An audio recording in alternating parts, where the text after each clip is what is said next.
So I'm so happy to see you guys. You know, it's been a long time. Oh, yeah. That's Sister Maggie, isn't it? To be fair, I'm a very huge fan. I'm a very huge fan. I love what you guys movie. What the one you guys do. Who's that? Oh, come on, you can go in there. Hello, you alright? Yeah, you alright. You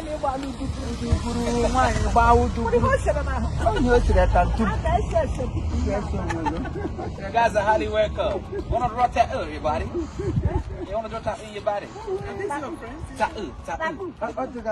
Oh, hey, are these your guys? How are you? Oh, you alright?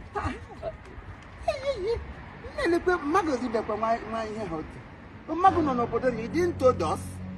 Hey, my man, no. Oh? No. Eh? Is that what you told me? Oh, no, babe, I didn't say.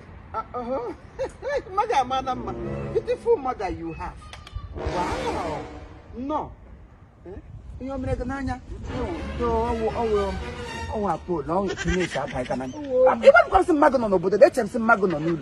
Because him and we know like Mother and Mago, Manila, you want on side die. I give away bed jam. My beautiful mother. Oh, Mago to come my young. What did you bring out? What the hell is going on here? Also, Imo, that's my wife. Oh, this is my wife. Okay, wife your name, man. Oh, my wife. We got married. Chocolate. Yeah, that's my wife. We got married. That's my wife. I told you, Papa, what really with your shop. We don't think it's on your wife. I say you want to. No, see, what do my wife say? I'm not a my home. Madam, Don't mind him. I don't understand what is going on here. Did you bring me out there to insult me? No, Imo. This is my wife. I came to show you my wife now. you can't to certain correct. Yes, my wife. And then your wife go near. It is very shameful for you to accept This that. plan to have Gadali have to go. One and Naga get a roga. One hour or London with that horror. Everything is shot on you who hang up. Nobody has a goma can eat the bug of Igbo box. Somebody that went He to damn who has some more. I can't tell you. Macanetri is to four brain. How can he say this one be my mother? My wife. I can't take this. Babe, listen. Babe. Listen to me. They're only joking. If you dare come close to me, I'm going to show you what you are. Babe, I can explain, babe. Please don't go. Please, I can explain. Please. Yeah, because happen, Mago Gazri can No, it's not my mother, it's my wife. You don't need him. But I'm Jaya Wubole. I don't want to see you closer. Maybe I can explain. Imo, that's my wife. It's my wife, not my mother. Maggie, not my mother. Here and Nemo. What are you trying to say?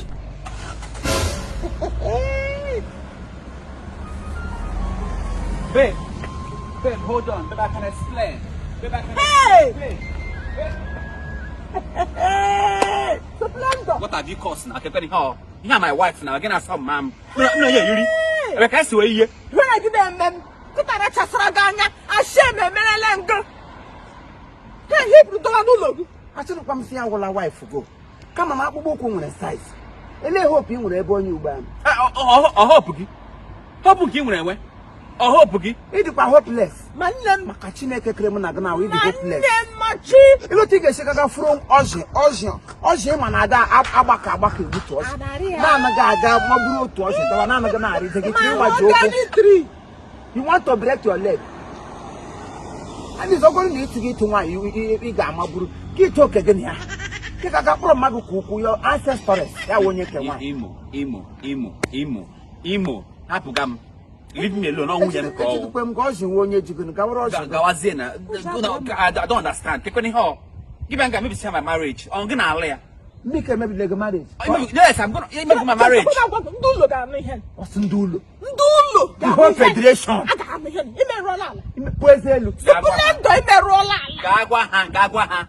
gonna lay. Can you imagine this? See you, Sama Apollo. Who was your Buddha to Pahananya? A Kachina criminal now. Me, Ghana, who don't much in Nanya. Splendid Takarina, Wabianu, you mean I guess, fetch up. You see me? You split the 9 years now. What's another? Yes, God, the no check. ya wụ onye bịa were ebubo agaga mabụrụ hurricane. Hurricane gwe soro enele hụ. Ojukwa azụ gbagbuole ya. Ndị mmadụ anwedịkwa ụjọ na ndụ.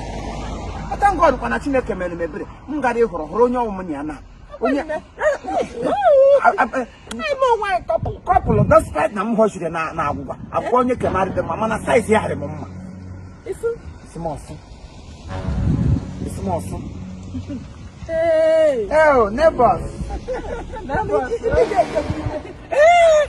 ndị neighbors anyị ndị ha na nwa m nwoke ebi ị ga-ebu ụzọ rụọ karata imiri mmadụ egburu karata ga-arị ma ọ da atọ ụtọ. Splendor dị mgbe okenye